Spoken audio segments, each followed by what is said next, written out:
가서 섬기자 한다 하고는 배교에 대한 경계라는 제목으로 잠시 생각해 보도록 하겠습니다. 우리가 믿음을 갖는다는 것은 참 어려운 일입니다. 너무 어려워서 거저받은 선물임을 깨닫게 됩니다. 우리 자신을 볼 때 믿음을 갖기까지 오랜 세월이 지났습니다. 또한 한 어린 양을 돕고자 할 때도 오랜 시간이 필요합니다. 모르는 한 사람을 만나 어렵게 관계성을 맺고 성경을 가르치고 섬기고 예배에 초청하고 제자로 자라도록 돕고 실제적인 문제를 극복하도록 돕는 과정 등 오랜 섬김과 씨름 끝에 한 사람의 마음에 믿음이 겨우 생기게 됩니다. 그런데 이토록 어렵게 가진 믿음인데 한순간의 유혹으로 인해 공든탑 무너지듯 쉽게 무너질 때가 있습니다. 선배의 불신의 말, 친구의 유혹의 말, 부모의 핍박의 말을 들을 때, 혹은 인터넷에 떠도는 불특정 다수의 악담을 들을 때, 나 자신의 인본적인 생각에 눌릴 때, 세상적인 욕심과 죄의 소욕에 휩싸일 때, 자신을 잃지 않을까 하는 두려움이 생길 때 등 다양한 이유로 인해 사람들은 믿음을 잃어버리게 됩니다. 오늘 본문의 신명기 세대에게도 이러한 배교의 위험이 있었습니다. 이제 가나안 땅에 들어갈 때 그들은 우상과 물질과 음란으로 인해 배교의 위험에 노출될 것입니다. 모세는 이런 점을 간파하고 오늘 본문에서 경계하고 있습니다. 오늘 말씀을 우리의 믿음을 지키는 타산지석 삼기를 기도합니다. 12장 전반부가 예배의 장소를 말했다면 오늘 말씀은 예배의 대상을 말하고 있습니다. 하나님이 택하신 곳이라는 예배의 장소도 중요하지만 여호와 하나님이라는 예배의 대상은 더욱 중요합니다. 먼저 12장 후반부에서 모세는 배교의 일반적인 상황을 이야기하고 있습니다. 하나님께서 그들로 약속의 땅을 차지하게 하실 때 적과 꿀이 흐르는 땅에 좋은 일이 일어날 것 같습니다. 좋은 일 맛보려고 하나님을 믿었지 나쁜 일을 위해 홍해를 건너고 광야길을 걸어온 것은 아닐 것입니다. 그러나 그 축복의 땅에는 많은 지뢰가 매설되어 있었습니다. 30절에서는 그것을 내 앞에서 멸망한 그들의 자취라고 표현합니다. 그것을 그들의 신이라고 말합니다. 이스라엘의 손에 정복당할 자들은 그냥 죽지 않을 것입니다. 자취를 남길 것입니다. 그래서 이스라엘은 이러한 그들이 남긴 자취, 곧 그들의 신, 우상을 경계해야 합니다. 이스라엘은 그 자취를 밟아 올무에 걸릴 수가 있습니다. 그들의 신을 탐구하여 영향을 받을 수가 있습니다. 그 민족들이 자신들의 신을 어떻게 섬겼지? 이렇게 연구할 수가 있고, 야, 나도 그렇게 한번 해봐야 되겠다, 이렇게 따라할 위험성이 있습니다. 모세는 그와 같이 행하지 마라 분명히 말하고 있습니다. 이는 여호와께서 끓이시며 가정이 여기는 일이기 때문입니다. 예를 들어 가나안 사람들은 자기 자녀를 불살라 우상에게 바치기도 했습니다. 고고학이 발달하며 성경에 나오는 여러 지명과 또 물건들, 이것에 대한 실체가 많이 드러나게 되었는데 그 중에 가나안의 우상도 포함이 됩니다. 이 바알과 아세라의 모습을 보면 매우 음란하고 조잡한 형상으로 표현이 되어 있는데 아세라 같은 경우는 막 가슴이 막 20몇 개씩이 달려있는 이런 것들이 많이 발굴됩니다. 모세는 이런 거룩한 하나님의 백성이 이런 그 가나안의 죄악된 우상숭배 자취를 밟지 말라 이렇게 경계하고 있습니다. 가나안과 그들의 우상들은 이제 이스라엘의 손에 멸망당할 것들인데 그들을 정복한 이스라엘이 그 정복당한 사람들이 섬기던 우상을 자기의 우상으로 이렇게 신으로 섬긴다는 것은 정말 말도 안 되는 일이라 말하는 것입니다. 그리고 만약 이러한 일을 따라하게 된다면 무서운 보응이 따를 것이다 경고하고 있습니다. 예를 들면 열왕기하 16장에 보면 남유다의 아하스 왕의 이야기가 나옵니다. 당시 아람 왕 르신과 북이스라엘 왕 베가가 연합군을 이루러 남유다를 침공해 왔습니다. 왕과 온 나라 백성의 마음은 숲이 바람에 흔들렸습니다. 이때 하나님은 친히 임마누엘 징조를 주셔서 그들과 함께 하시고 아하스에게 승리를 주셨습니다. 근데 바로 이때 아하스는 아수르의 디글랏 빌레셋을 의지했습니다. 그래서 아람 왕 르신을 죽인 이 디글랏 빌레셋을 만나려고 아람의 수도인 다메섹으로 다메섹으로 갔습니다. 근데 거기서 다메섹의 우상의 제단을 보았습니다. 아주 거대한 제단을 보고 너무 감동을 받아서 그 패배한 신의 제단을 베껴서 제사장 우리아에게 보내어가지고 똑같은 제단을 만들어 제사를 지내라, 이렇게 어리석은 명령을 하였습니다. 역대하 28장에도 아하스에 대한 기사가 나오는데 기록에 보면 아하스가 흰놈의 아들 골짜기에서 분향하고 여호와께서 이스라엘 자손 앞에서 쫓아내신 이방 사람들의 가증한 일을 본받아 그의 자녀들을 불사르고, 이런 표현이 나옵니다. 그리고 산당과 나무 아래에서 제사를 지내며 분향했다, 이렇게 기록하고 있습니다. 성경은 이어서 말합니다. 그러므로 그의 하나님 여호와께서 그를 아람 왕의 손에 넘기심에 그들이 쳐서 심히 많은 무리를 사로잡아 다메섹으로 갔으며, 또 이스라엘 왕의 손에 넘기심에 그가 쳐서 크게 사륙하였으니 이는 그의 조상들의 하나님 여호와를 버렸습니다.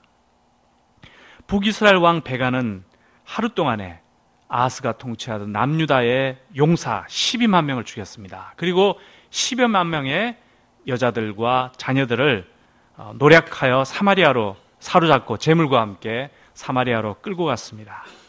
이를 볼 때 하나님께서 주신 그 승리의 날에 그 은혜를 망각하고 여호와를 망각하고 우상의 그 본을 쫓는다는 것은 너무나 어리석은 일이고 멸망을 자초하는 일이고, 그 결과는 참으로 혹독함을 볼 수가 있습니다. 신명기 세대는 이를 잘 명심해야 합니다. 앞으로 정복의 때고 축복의 때가 올 것이지만 그 여호와를 잃어버릴 때 이러한 참혹한 일을 그들이 당하게 될 것이라는 것을 명심해야 합니다.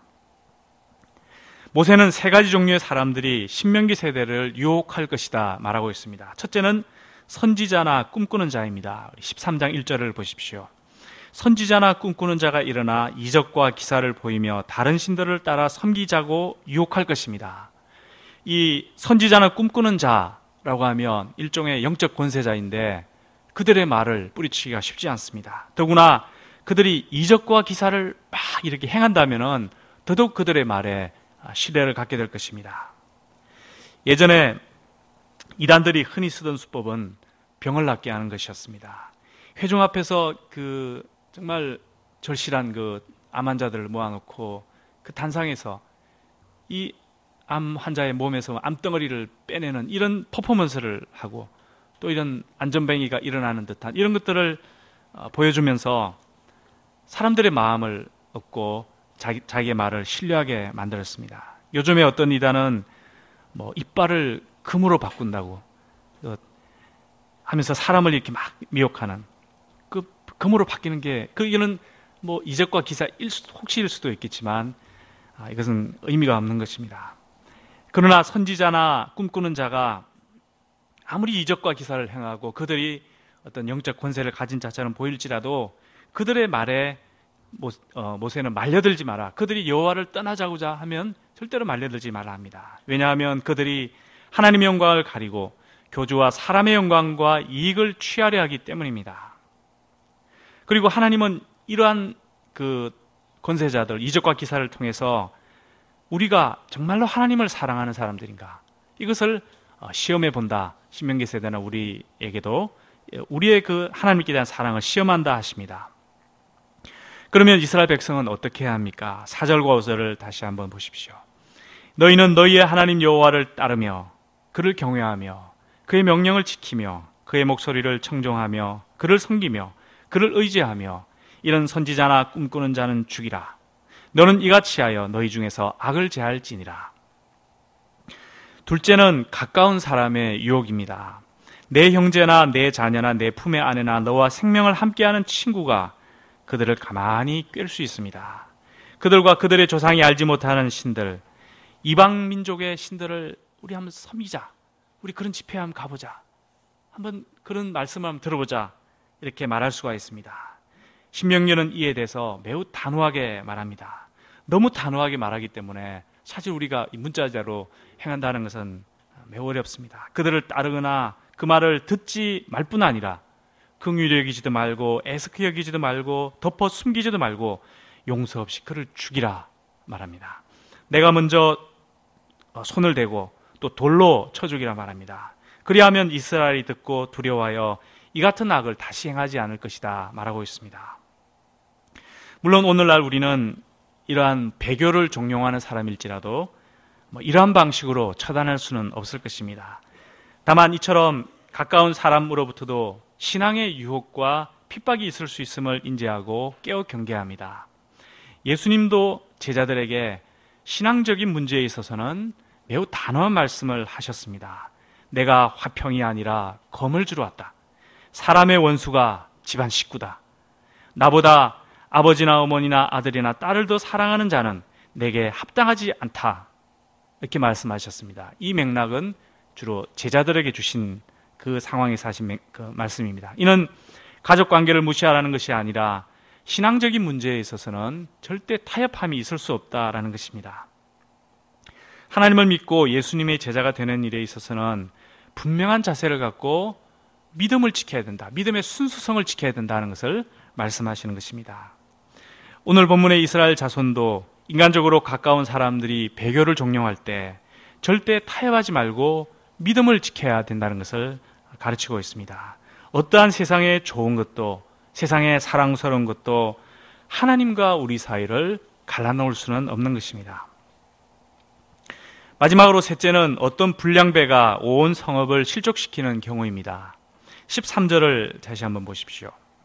어떤 불량배가 일어나 그 성읍 주민을 유혹하여 하나님을 떠나서 다른 신을 섬기자 이렇게 말할 수가 있습니다. 여기서 불량배는 벨리알의 아들, 무가치함의 아들, 명예스럽지 못한 남자 등으로 번역될 수가 있습니다. 이런 자의 유혹이 있을 때 먼저 이스라엘 자손은 이런 유혹으로 인해서 그 성읍이 이제 그 여호와를 버렸다, 우상숭배 성읍이 됐다 이런 소식들이 들릴 때 이스라엘 자손은 먼저 그 사실 여부를 명확하게 살펴야 합니다. 그리고 만약 그것이 사실로 드러나게 되면 그 성읍을 진멸하라 명하고 있습니다. 주민과 가축을 칼날로 죽이고 탈취물 전부를 불사르고 성읍을 영구히 폐허가 되도록 만들라 말합니다. 그리하면 여호와께서 진노를 그치시고 긍휼히 여기며 그들을 번성하게 할 것이라 말합니다. 모세는 마지막 18절에서 이 모든 명령을 이렇게 정리하고 있습니다. 내가 만일 내 하나님 여호와의 말씀을 듣고 오늘 내가 내게 명하는 그 모든 명령을 지켜 내 하나님 여호와의 목전에서 정직하게 행하면 이같이 되리라. 모세는 그들이 가나안에 들어가 배교를 종용하는 사람들의 말에 휘둘리지 말고 오직 여호와를 섬기는 그분의 백성이 되라 말합니다. 이것이 생명의 길이요 번영의 길임을 말하고 있습니다. 그리고 이제 13장까지는 이러한 이야기를 계속 반복하게 하다가 드디어 이제 음식 규례 또 무슨 절기 규례 이것이 14장부터 나오게 됩니다. 다음 14장에 드디어 돼지 등장하고 이렇게 신명기에서 우리가 관심을 갖는 그런 대목이 나오게 됩니다. 그래서 13장의 마지막 18절 이 말씀은 앞부분에 나오는 모든 말씀의 요약이라고도 할 수가 있습니다. 다시 한번 우리 한번 읽어볼까요? 그 13장 18절 말씀 다시 한번 읽어보겠습니다. 시작. 내가 만일 내 하나님 여호와의 말씀을 듣고 오늘 내가 내게 명하는 그 모든 명령을 지켜 내 하나님 여호와의 목전에서 정직하게 행하면 이같이 되리라. 예수님도 배교의 위험성을 경계하셨습니다. 특히 마가복음 13장을 보면 사람의 미혹을 받지 않도록 주의하라 말씀하셨습니다. 바로 오늘 본문에 보면은 다 사람들이 미혹하고 있는 것을 알 수 있습니다. 사도 바울은 예수님의 복음을 지키기 위해서 갈라디아서에서 이런 굉장히 강한 말을 하였습니다. 우리가 너희에게 전한 복음 위에 다른 복음을 전하면 저주를 받을지어다. 이만큼 주님의 복음을 철저하게 지키고자 했습니다. 신명기 때나 예수님 때나 지금도 사람의 미혹이 있습니다.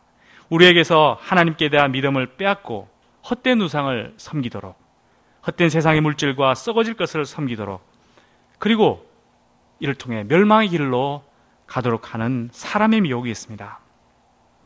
때로는 그 사람이 권세자일 수가 있고 이적과 기사를 행하기도 하고 또 매우 가까운 사람이기도 하고 또 겉으로 드러나는 불량배일 수도 있고 또 박해자일 수도 있습니다. 우리가 이러한 사람이 두렵다고 또 사람과의 관계성을 해치지 않을까 두려워서 하나하나 타협하다가는 결국 여호와 하나님께 대한 우리의 순수한 믿음을 잃어버리고 결국은 배교의 상황에 처할 수도 있음을 알고 경계를 해야 합니다. 오늘날 우리 사회에는 이단들이 극성입니다. 언제나 그랬지만 이단은 불신자보다는 신자를 대상으로 삼습니다. 이 영양분이 많은 곳에 곰팡이와 세균이 이렇게 번식하듯이 신자와 같이 자양분이 많은 곳에 이단이 극성을 부립니다. 우리는 이단을 경계함으로 참된 믿음을 지켜나가야 합니다. 이를 위해서 무엇보다 성경 읽기에 힘써야 합니다.